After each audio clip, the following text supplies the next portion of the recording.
The COO Roundtable brings together operations professionals at the top of their game to define and explore what it means to be highly effective in a scale-up organization. And what sits at the heart of it is highly curated peer-to-peer roundtables where COOs talk about things that matter. I absolutely love my roundtable. We've been together for about 2 years, and without exaggeration, I have made friends for life. To find out more, go to cooroundtable.com. That's cooroundtable.com.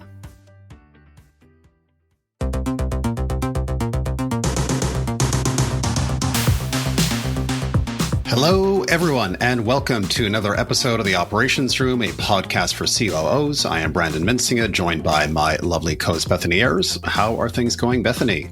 I wish I could say they're great or they're good, but basically I'm really stressed and really tired and really grumpy. So I go through periods of sleeping and periods of just wake up at 4, wake up at 5. So I gave up at like 5:15 this morning and woke up. But I have a really busy day. I am hosting the first webinar that I launched on International Women's Day. And I think I get annoyed every International Women's Day because, one, it's annoying that we have to have International Women's Day when 50% of the population are women and we're still just trying to be treated equally. And then secondly, there's just a lot of like performative allyship and look how great women are. And it's like, what? You didn't realize that we were great until today. And now suddenly it's worth celebrating the fact that we exist and have given birth to all of you. Everybody talks about it for the one day and then it disappears. And so I thought, like, well, how can I give back? How can I support the next generation of women in something that lasts longer than one day? And so I decided to launch a series of free webinars for first-time female execs and aspiring execs. And today is my first webinar. So today's topic is stop being the scribe, cake cutter, and card buyer and take your place at the table. Because of socialization and our own fears of not being valuable enough, we want to be liked, we want to fit in, and we want to feel valued. And so therefore it's like, yes, I'll raise my hand. I'll do that. Yes, I'll do what's socially accepted of me. I won't even realize that it's what I'm doing it because it's socially acceptable, because this is what I've always supposed to do. And then what you don't realize is you're completely undermining yourself in the room. You are, by doing all of these things, putting yourself in a subservient position, and you're not going to be listened to and you're going to be othered. Yeah, it's all very visible cues, isn't it? Mm-hmm. That we are the caregivers and providers for the team rather than actual team members. And so then the next one will be choose the right life partner so you can have it all. Ooh, wow. That is where we're going from like behavioral in-office issue to like the biggest possible kind of macro decision you can make in your life that will either haunt you forever or lift you up to your aspirations that you have. In a lot of ways, this was harder than stopping being the scribe at work or being a bit disagreeable at work. So Andrew and I reached a point where I was just doing so much in the house, overwhelmed, full-time job, young children. It was all too much. And we renegotiated all of the tasks at home and the things that I was overwhelmed with. And I would just be like, oh, that's not a problem. Or, oh, that's easy. Or, yeah, I don't mind. And so we divvied up our tasks. And it took me a good 3 years to stop feeling guilty that I don't do the laundry anymore. And then May is you're not crazy. The world we live in is crazy. That topic came to be because the number of times that I am working with women and they start the conversation with, I don't know, am I crazy, but blah, blah, blah, blah, blah. Or is it me, but blah, blah, blah, blah, blah. And it always ends up being something that's like around microaggressions or the socialization or your role, or am I being sensitive? And almost every time you hear the story, you're like, no, you're being 100% reasonable. But the construct in which we're operating, particularly as the only woman or the only couple women in a room, means that oftentimes you kind of lose your sense of reality. For me, one of those examples was I was in a leadership team meeting many, many years ago, and one of the people kept swearing and then apologizing to me. Like, oh, sorry for swearing in front of you. It'd been going on for months. And we just reached one day and I was like, why does this make me feel so bad every single time he says it? And, it's a certain he's a bit older and he's a man and he's being polite, but is he really being polite? And it's just so weird. And I realized that in effect, it was a microaggression that maybe he didn't realize he was being aggressive with, but he was.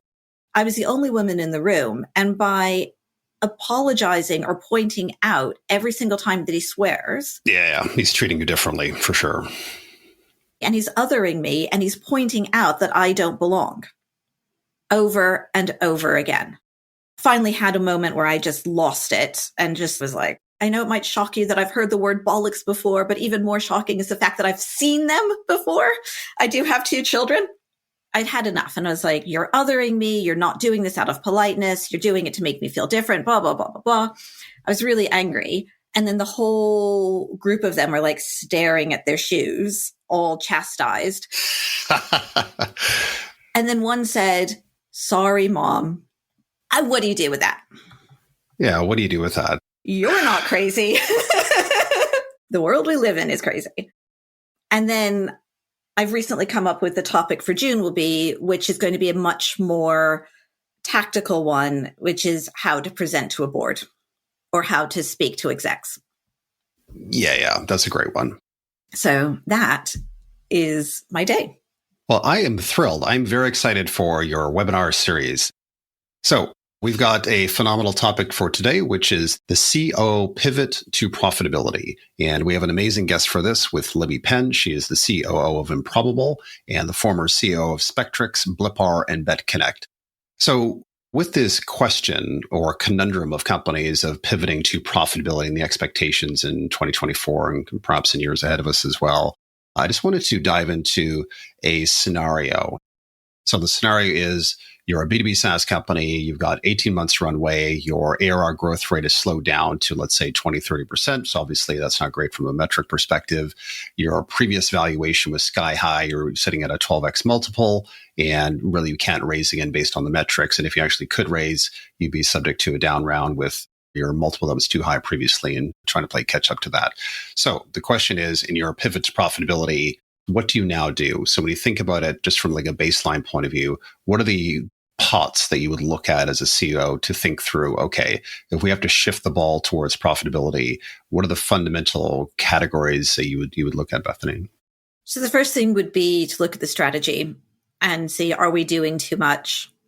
Are there areas that are obviously not profitable? Are there product lines that we can cut? Because with the product line, you'll be cutting jobs as well, which is cost. That would be the first thing I would do. And then at the same time, start to look at luxury roles. When is the lease in the office coming up? Go renegotiate with AWS or Google or whoever your cloud supplier is and look at your software budget. Figure out the ones that you want to get rid of, what you can get rid of, what you're getting value from. And actually, it's funny that you say strategy at the outset, because that was my initial one as well, which is, are we actually making hard choices around focus for the company? Do we truly understand what business we're actually in? And does that filter through in terms of a really tight product strategy and product roadmap? And ultimately, your OKR set that really defines your focus in a real tangible way for the company at that point. And I guess the other little subplot that I was just thinking about was payback periods, because often when you're thinking about strategy, you're making investment bets, and some of which are more short-term in nature and some are longer-term in nature, and just trying to distinguish, if you're making bets, what is the right time series in a way to ensure that you can make that pivot to profitability without excessive spending on a feature that may not happen. So just on that strategy front, any other thoughts? So it's not just the strategy in terms of what products are you selling and where are you selling them, but to your point on payback, which are your profitable channels and which channels should you just turn off? Which actually brings me on to my second thought here, which is this whole idea of kind of like how you go to market and the GTM motions that you have. Where are we spending money from that perspective? Do we truly have a real focus on the data that is flowing back from our GTM motions in terms of a RevOps person that's really understanding what's going on, so we can actually make really good choices as to where we're spending our money? what I've tended to see in my past, and in particular this past year from a consulting perspective, is vast overspend on paid campaigns on Google Ads and LinkedIn. They're not really tracking it properly, but yet there's millions of pounds going into it, massive teams that are focused on optimizing it, and they really don't know what they're getting. And it's a bit of like the drug of the paid side, where they don't know how to draw down from it because they can see numbers starting to ebb off once they start turning off the tap a little bit. So there's that part of it. There's huge spend on kind of like the SDR world or junior sales reps with a lot of outbounding that, as we know in 2024, is just generally less effective for all sorts of reasons. The question of like CAC payback for both paid spend and kind of SDR spend is just making a lot less sense in 24, and trying to figure out how to shift your GTM motions to something more useful is kind of a key question. So partners are in their resurgence and their renaissance. And looking at, so the experiences that I've had with companies that I'm working with and looking at what people are talking about on LinkedIn, really figuring out who your right partners are. You do have to kiss a lot of frogs, both for like, who do you get on with and where do you actually have good synergy versus in theory it should work, but in reality it doesn't. And so working through your partner strategy, testing quickly and seeing which ones actually drive pipe and which ones don't, and very quickly choosing the ones that work and doubling down on those can make a huge difference, particularly for small, unknown software brands, software companies. Like rather than building on your branding, it just doesn't matter right now. Use AWS or whatever the big person in your space is. And then also that's a good way of considering what your exit strategy can be. Because if you are a product that completes their offering and you're working really well together and you're growing pipeline together, guess who is going to be quite interested in buying you in the future?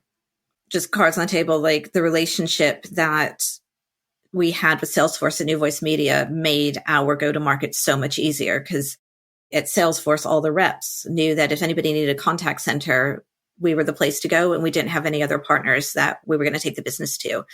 And that made lead gen much easier for us. And also we only needed to build our brand in one ecosystem rather than loads. I see it working quite well for early traction because it gets you into the bigger meetings. It gets you into companies that might not talk to you otherwise, and you learn the market much faster.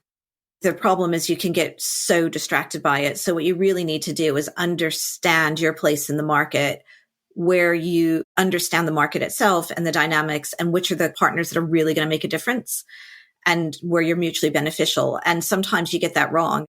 Once you figure out who those people are and who those companies are that really work, then you need to hire quality and ideally hire people who are well respected within the company that you want to partner with. And you need to vet them. You don't want the person who just comes to you who wants to work with you because they're cool. And then you like talk to other people and they're like, oh yeah, Joe is a total liability and whatever, we'd be happy to get rid of him. Those are not the people you want to hire. You want to hire the people where you're like, oh, if I hire this person, are we going to destroy the relationship because they're going to hate us so much? Hire that person. So this kind of leads into pot number 3. Do we have the right market strategy? And this question of, if we think through our segments that we're going after, our audiences that we're going after, the triggers that we're using to go after those audiences, pricing and packaging, how we're positioning ourselves and so on, it feels like just going back to basics and rethinking all of that in this pivot to profitability feels like a very useful area to look at. And oftentimes this area is shunted aside. If we're truly going to pivot to profitability, really understanding your segments and who is actually profitable, who's actually not profitable, and taking the time and effort to really filter through your packaging and the pricing that you're providing. Does it all still make sense, or do we need to change things? I've been thinking about these things recently and realized that I have way too much of a bias towards action. And I'll just like get the spreadsheet, analyze it, go, here are my conclusions, done. This should be the strategy. And what I don't do is spend the time to understand the why underneath it. First of all, is the data correct? And then secondly, why is this one profitable and this one's not profitable? Okay, I might have a hypothesis, but I should go and validate that hypothesis. And I tend to not take the time to do the deep thinking in exchange for doing it really quickly. And so I'm just sharing that for anybody else who might have a real bias towards action, that this is a point where you need to slow down. spending the time and effort on the qualitative side to really take your hypothesis that correctly you've derived from the data and then to flex test it like with actual conversations with the cohorts that you're potentially making changes to just makes a tremendous amount of sense. The fourth pot that I was just thinking about was the classic operations pot, which is, are we just operationally effective and efficient? It feels useful sometimes for the ops person within the company to take a step back in this shift to profitability and do an audit of the operations within the company and try to think through if we had to operationally be more effective. And if we do this audit to really pinpoint what would be the highest value things to focus on, what would those things actually be? Because I think sometimes ops professionals get lost through the forest, through the trees type thing and ended up working on things that perhaps aren't the most important things for the organization. So doing this audit, reset, and just rethinking what is most important operationally seems like a useful exercise. And at the same time, how much can you automate? So you're freeing people up to think and not spend so much time doing the processes that you've designed perfectly that might be nice to haves rather than need to haves. Exactly. All right, so let's go on a quick break. And when we come back, we will have our conversation with Libby Penn. First question to dive into, which is going from a bootstrap company where there's a real focus on P&L. That's really how you grew up in your career, especially early roles in your career. They tend to have a big stamp on the way you think about your craft and what you do for a living. So going from that real bootstrapping environment straight up into a company that's burned through 100 million pounds, what popped in your head as you joined that business? You're like, what is going on here? Like, why did they do A, B, and C? Definitely the move into Blipper was a lot of actually initially imposter syndrome, because I just kept sitting there going, do I not know something? I'm sat here going, the numbers aren't adding up. How has anyone let it get to this point? And it was a real lesson for me to go, part of this is just a journey where investors back founders and trust that the founders have got it and they back a big idea. And obviously there's an acceptance in the VC community, or there was, and I think that's what's changing now, of failure. Now, that has obviously changed now, but it was really a sort of personal baptism of fire because it felt really uncomfortable. Yet, in Blipper's case, I definitely saw the fact that they were riding very early wave technology. It genuinely was a bet on something that was perhaps 5-10 years too early. And so you could sort of rationalize why the growth had been pursued in that way. Improbable has got some deeply exciting technology and a very visionary CEO behind it. And you see the ambition of the investors and you see the bets that they're making. And I think I read a really interesting book by Annie Duke called Thinking in Bets. And she's a world poker champion. And actually, I found that really helpful to help me balance my thinking out to go, okay, obviously I grounded myself in the world of bootstrapping and really grounding yourself in, I can only invest if I've made the money to invest. But there is also that sort of piece around innovation sometimes comes from making a really big bet. But the markets have changed. Investors are not thinking that way at this point in time. I'm sure that point in time will return again in the future. So how can we find that balance of taking risks, but doing it in such a way that we can deliver shareholder value with perhaps a lower risk of failure? I think it's such an interesting balance as I see so many companies pivoting to profitability as fast as they can. You don't want to do that at the cost of innovation, but equally, you also have to build a business that can survive. So you've got to button down the hatches a little bit, or quite a lot, but not so much that you stifle creativity and innovation. Yes, in theory, investors are saying we need to pivot to profitability or at least see an underlying capability. There's a lot more focus on gross margin as well as there should be. But there's not just a focus on innovation. There's a focus still on growth. Like there's not an appetite to lose growth. And so how do you balance profitability and growth? And that, I think, is the question, really, that many of our listeners are struggling with. So let's create a scenario that I suspect we have, which is burning through too much cash, but still, can make payroll. So let's say there's a 12 to 18 month runway left. Nobody's seen good growth. unless you're in cybersecurity or a few other areas, like there's not been a lot of really good growth in the last 2 years. So you don't have great metrics. You're COO or CFO. What should you do now? I think you've got to start with product ultimately. And it really depends on what you're selling. And I find a really interesting question. I had a great debate with somebody the other day, and we were talking about exactly this, path to profitability. But they're in biotech. What they're building cannot be profitable within 18 months. The runway to build a product that gets through the regulatory requirements is like 5 to 10 years. It's not 1 to 2 years. So I think you have to have realistic expectations of your timeline, and you have to have that conversation with investors first. So you need to be really clear whether profit is achievable. And I say this with real seriousness because I see so many founders now saying, okay, we're going to get to profitability, we can make it happen. But they're simply being unrealistic given the nature of their product and the market in which they're innovating. So first and foremost, you have to have a realistic view of your opportunity to get your product to profitability. Now, let's say that actually that is within sight, within 12 to 18 months. I think you really need to double down on looking at the breadth of your product suite. Again, if you're selling one versus a set of products, you need to look at the cost of building and maintaining that product. Really simple things that actually have worked really well for me in the past is like, look at your cloud costs. These are the things that you actually let kind of run away in the background. And these costs can really escalate. And actually, if you go back and you renegotiate, you can start to find very, very significant savings depending on your tech stack.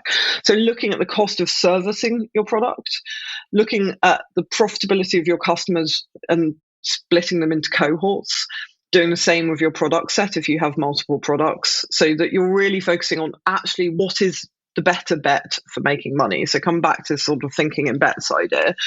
If you think, okay, I've got 3 product sets, right? And one is really innovative, very disruptive, but as a result, it's not going to be profitable necessarily within an 18-month period. I say it's got a 20 to 1 chance of profitability. I've got a slightly more mature product that's got a 5 to 1 chance of profitability in that time frame. And then I've got a decent mature product that is already profitable. So you need to start analyzing actually which of your products can make money and against which time frame. And then with that, look at your customers and go, which of my customer segments are most profitable? You have to look at everything over a time frame. Some are going to be more profitable now, some are going to be more profitable in the midterm. So you have to start thinking about layering up your bets for not just now, but next. So think about that 18-month time frame. So I think really analyzing the cost of delivering your product, the profitability of each product set, and the profitability of your customer profiles, that's pretty fundamental to me, and I think that's where you should start. Does that kind of tee up with your experience of what you've been seeing people do? I am always a bit surprised at how unsophisticated a lot of internal systems are, and that the teams do not have the data. And I'm frustrated and don't have a lot of empathy for it at this point in our world, because we all have had data. Cloud CRM has been around for 25 years. There are tools that aren't that expensive. Like, you don't have to go for Salesforce. HubSpot's almost equally as expensive now, but there are other tools regardless of the size. And how tech businesses are not naturally data driven, I really am surprised by. I mean, clearly, we need more RevOps professionals out there. I'm a big advocate for hiring in a RevOps person earlier than comfortable, because otherwise, how are you going to make these decisions? And, so Libby, I completely agree that we should be doing this, but I think a lot of companies are going to have to spend the next 3 months gathering the data before they can do the analysis. A lot of companies think they're data centric when in fact what they have is data pods that are siloized and they're all over the place. Nothing correlates together and they can't see the bigger picture with the data itself. They're caught in these little kind of minutia tactical campaign sets of data where they can't see the forest for the trees. And I think the other part is the go-to-market motions that are on top of the product There's kind of like blanket investments where they put a ton of cash into paid campaigns on Google spend or LinkedIn spend. They're not really tracking it in a way where meaningfully they can decide whether or not that channel is paying dividends in a real way from a CAC perspective. Similarly, they've dumped a shitload of SDRs in play. And then again, they're not really thinking through the go-to-market motion in terms of with that go-to-market, is that actually sensible given the ACV values of the customers and what we're trying to achieve and so on. You go into an organization and you ask who is accountable for that data. If you don't have a RevOps function, is it your sales leader? Is it your finance function? Is it your CEO? Is it your COO? And I see just finger pointing in circles where, sales leaders are like, it's not my job to understand my cost of acquisition. And so they go, well, it's finance. And finance are like, well, I'm not the person selling to the customers. I don't know it, and they're like, well, maybe the CEO should have this view. And I'm like, but where are they going to get it from? And if you can't do that level of RevOps, get a really good BA, get a good business analyst in who's hungry to do that, because it's such an important foundation for your business, because you genuinely cannot understand whether what you're building is going to make you money. And we've all witnessed or been in a situation where we've gone, this product or this feature within this product is really valuable. Let's put 1,000 man hours into it, building it, and then nobody uses it. You have to learn. And some of that is through hindsight, right? So some of that is just through look at the data, see what it tells you. But then it is also comes back on this proper investment on product is actually really researching what the customer wants and understanding what they want and what they need and what they're capable of using as well. I think everyone gets quite carried away with big ideas, but actually our customers very rarely leapfrog. We think like that because we're tech and it's our job to think big and to think innovative. And our customers love the idea of innovation, but often they are not ready to take that big step. So actually focusing on delivering incremental improvements for them will probably make you more money in the near term. You may not sound quite as sexy, and your engineers might grumble a bit about it because they don't feel like they're shooting for the moon. But actually getting that really solid customer base where the product is sticky, where they're using it, where they're seeing value from it, I think it is also just really important. So as you think about your product design, don't try to boil the ocean. I'd like to add to it one element, which is customer success. So I am definitely in the Schlupman category of customer success, where I don't really think it should exist. I think there's 3, possibly 4 distinct areas of CS, which are account management, so bringing in more money, implementation, voice of the customer. And then within voice of the customer, it might be like voice of the customer back to the product, or ensuring that everybody in the business is customer centric, hence 3/4. But in my experience of what I've seen in the last 15 years with the rise of CS is so much of the issues around gross margin comes into the fact that actually you have this cost base, which is customer success, which eats into your gross margin, whether you put it into pre-sales or post-sales or divide it into lots of different ways. Like ultimately, you have this layer of expense that everybody says in the future we'll get rid of, but instead the future we just hire more and more CS people. And it's down to the fact that the product is not good enough. And up until this point, it has been, with free cash, cheaper to throw people at the issue than it is to make the product easier to use, have a UI that people can understand. And to your point, not bridge the gap of customer maturity with your own staff, but actually meet customers where they're at. Oh, interesting. I have mixed thoughts on that, actually, because I've worked with an incredibly good customer success team that really helped customer adoption where the technology was a bit of a leapfrog, where it was moving from really stale enterprise tech into sort of cloud-based, heavily UI-led technology, whereby your user base is sort of in their 50s, 60s, they're not tech forward thinking, they're not tech adopters. So I've seen the value of really good customer success teams. But just to be clear, like, first of all, I'm not saying that customer success teams and the people in them aren't good. And I'm also saying that you don't need implementation. The problem is when it's not implementation, but it's a customer success team that augments your customers for life. And that's where the gross margin issues come in. So the flip side is where I really do agree, and I don't know how to solve this challenge, is I see that UI UX teams often really struggle to successfully deliver, not through any fault of their own, but I think there is a legacy sense of engineering-led and customer services-led businesses who don't want to take the time to facilitate proper UX, UI, and really take the time to listen to user research, because often leaders have in their mind what they think they want to design and sell, and sales leaders promise, the ocean. And so everyone's like, busy, busy, busy, we're delivering this. And then you've got a UX team coming back to you going, I've done some user research, and actually this isn't really what the customer's going to use, and they don't really want this.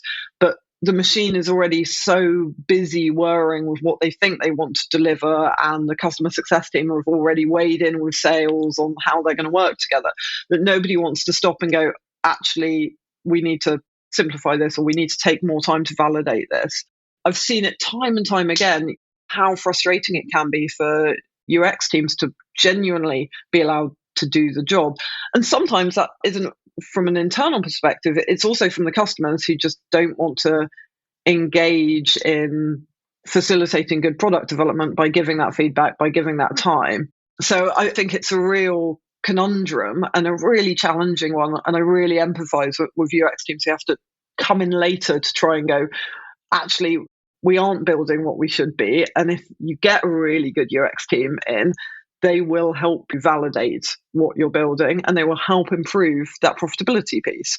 But it's not perceived in that way. It's kind of perceived as a fluffy interface layer, and doesn't that look nice? And actually, it's a real value add. The businesses that have done extremely well in this regard have a commercial monetization incentive, which is these product-led growth companies where they recognize that their pathway to success is the onboarding experience being fabulous for the user, because the user is coming in, there is no hand-holding outside of the product, and their time to value and getting that as tight as possible and creating that experience whereby they're upselling themselves and advocating on the part of the company to refer it to others within the organization that they work for. That's the model by which there's attention paid to this in ways that you just don't get in other companies, because there's no commercial motivation to do so that's direct. So it feels like those PLG companies, the derivative benefit is exactly this, where I think they're in a position to lean on CS less, lean on the product much more, but they're doing so because there's a massive commercial incentive to do so, which is new business acquisition and immediate expansion in that case. As a quasi recommendation, that mindset, whether it's a PLG or a company or not, that has to be translated across all organizations in some respects. And it goes back to the data-driven element. Exactly, right? Stop building stuff based on what a salesperson has promised in the room because they saw a customer's eyes go, oh, that sounds exciting, and actually take the time to validate what you're building, that it's going to drive value for your customer, and therefore it's going to be valuable for you to continue to sell. We often think about AI in terms of how can we make our employees more efficient and effective, but it's also an amazing opportunity to make our products easier to use. And I'm really looking forward to seeing how AI is moved into enterprise level UI. It's enhancing the user interface to support successful adoption of a product. The general intuition or sort of anecdotes around people using AI is, oh, well, it's replacing functions like HR, or it's enhancing, people whose job it is just to write a long summary. Actually, that's not a particularly useful endeavor. So maybe just taking a step back for a second, going back to Bethany's example of this generic SaaS company has 18 months runway. There's profitability that is possible, and they're under pressure to do so with the board right now. And they know that future cash funding isn't going to happen based on the metric set that they have. What do you consider to be the easy wins when it comes to accountability and controls within that company? Understanding your cash flow and having a really reliable cash flow that you're looking at on an appropriate cadence. I wouldn't even say monthly. I would say maximum sort of fortnightly if you've got a tight runway. So get a strong view of your cash flow, understand where your costs are going, and then be transparent with the business. Now, that can be a real challenge because people don't understand money. It's not your receptionist's job to understand your P&L, and they're often not equipped to. We're business leaders. We've had to learn it as part of our roles. But my personal commitment to any business I go into is to build that financial acumen across the team, help them understand actually what it is to run a business, how money works within a company. And, that's as simple as really understanding the opportunity cost, right? Which is when somebody comes to you and says, I really want to hire 2 more customer success people, you go, great. But you've also said to me that you really need this feature delivered to hit your revenue targets. So would you rather I invested in software engineers here to build that, or would you rather we had CS teams to support that customer journey? And I think building in a language around how money is spent within the business, how it comes in, goes out, CapEx, OpEx. Also, just people don't seem to understand, I think, the nature of cash flow. They hear that you've won a big contract, but actually that may be delayed payments, it may be upfront payments. You just don't know. We've all sat there going, God, why can everyone just stop asking for more? But actually, I think we have to turn that question around on us and go, well, how do we equip our teams to understand? How do we build that common sense, that financial acumen that will allow them to make better decisions day to day within the business, will allow them to, if they do come to me and ask for an increase in budget, they're doing it because they genuinely understand that it needs to be committed to revenue growth. So one of the first things I do is focus on building out a bit of transparency, but equipping the team to genuinely understand that. The lesson learned at Blipper was, as we were facing administration, was actually being honest and open with the team meant they kept coming to work, even though we hadn't made payroll. And, I gave them the choice. I said, there isn't a certainty, there isn't a definite future here. We're working through funding options with investors.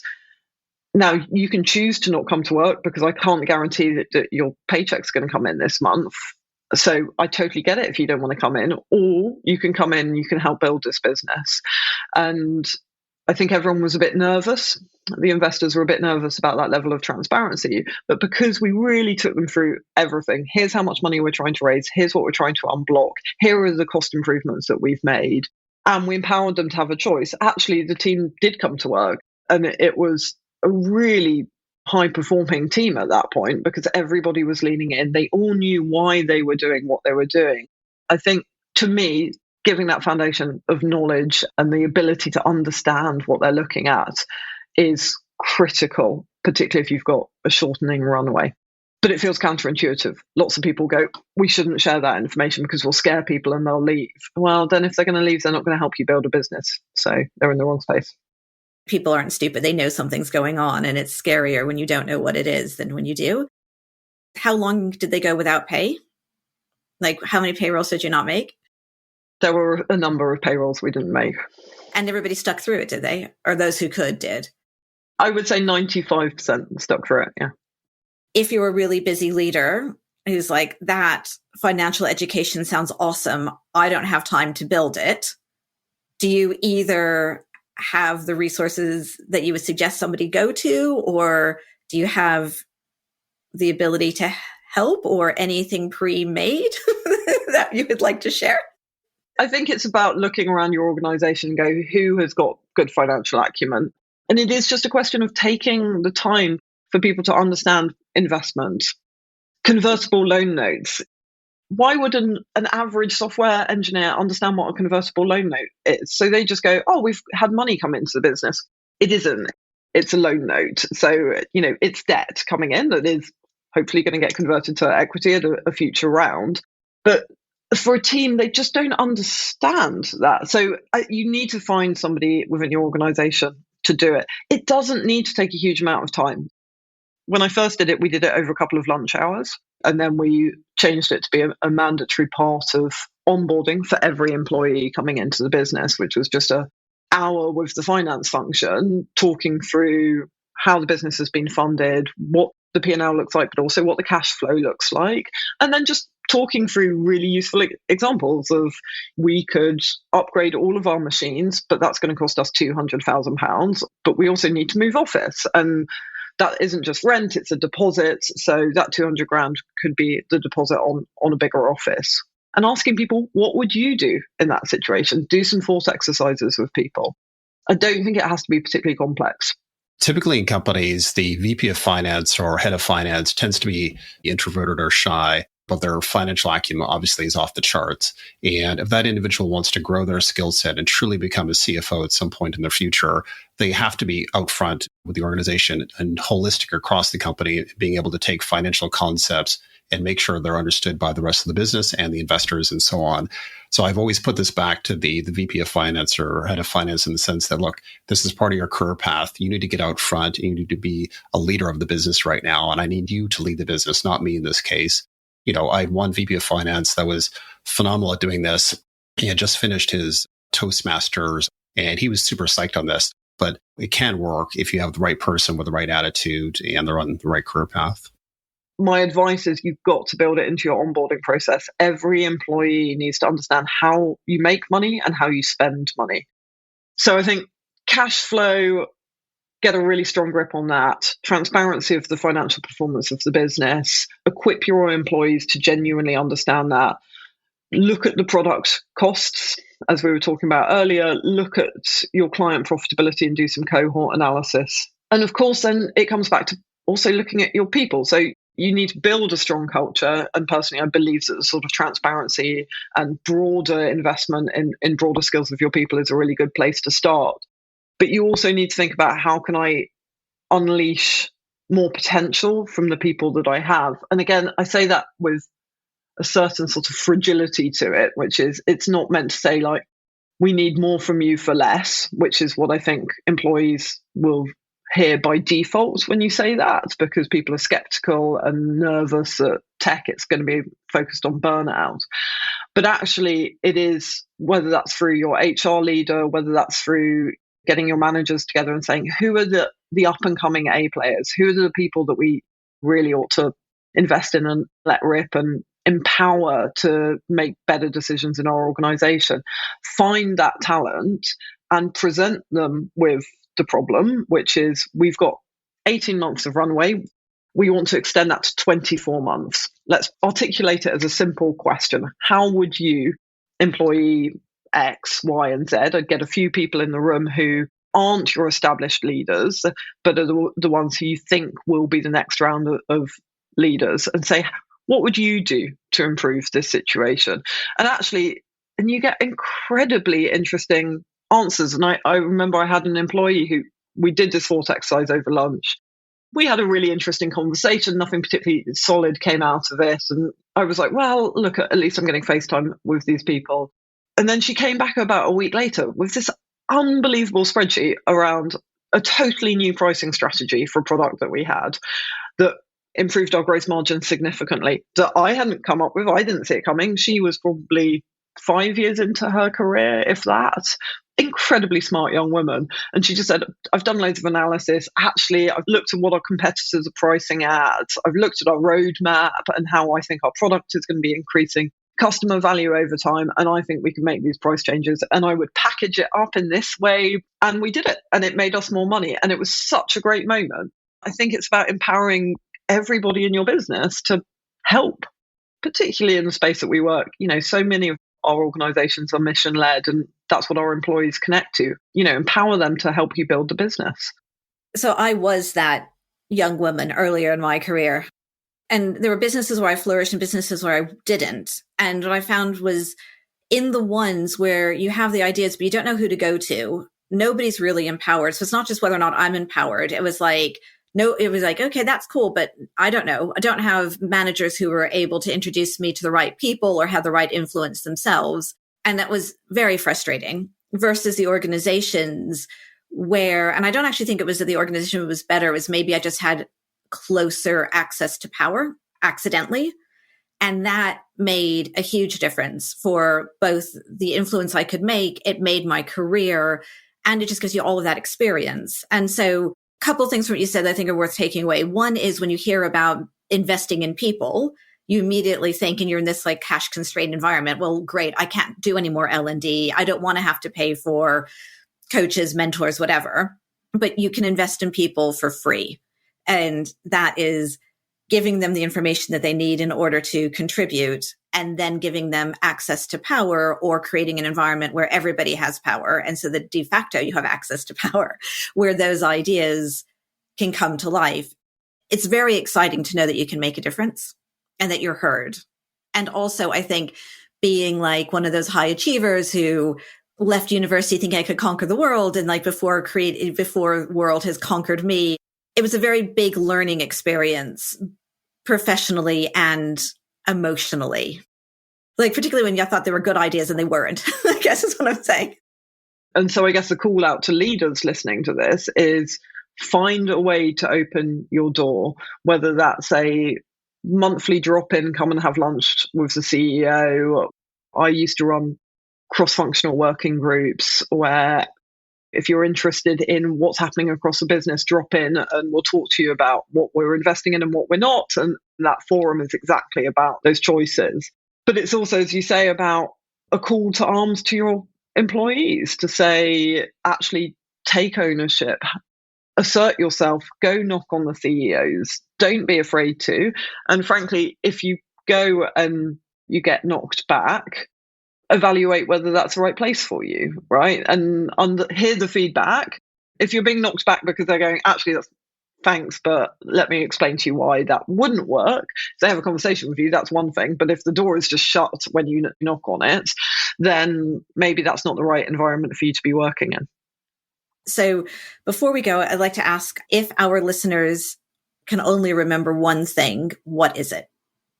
Understand how a company makes and spends money. If you can genuinely understand that and the data there is accurate, then you can make better decisions. If you don't understand that, and it's not just about understanding your cost base, it's about understanding where, your revenue comes from, where your investment comes from, and when and how that cash lands. If you don't understand that, you cannot make well-informed decisions around where you should be spending your time and effort. No, you feel like you don't have the time to slow down and get all of it, but sometimes you need to. And it's okay to spend the next 3 months getting your data in a position that you can trust it and make decisions with it. Yeah, absolutely. And it's painful unpicking it, particularly when you've got lots of models, as you were saying, that don't quite talk to each other because, they've been added by different people, different systems. But as soon as you get your arms around that, you are free to make better decisions. And, if you have to go and raise money, you get to have clearer conversations with investors around the state of your business. It will unlock everything. So unlocking everything, I'm wrapping my arms around this conversation. Pivot to profitability. Love it. So thank you, Libby Penn, for joining us on the Operations Room. And if you like what you hear, please leave us a comment or subscribe, and we'll see you next week.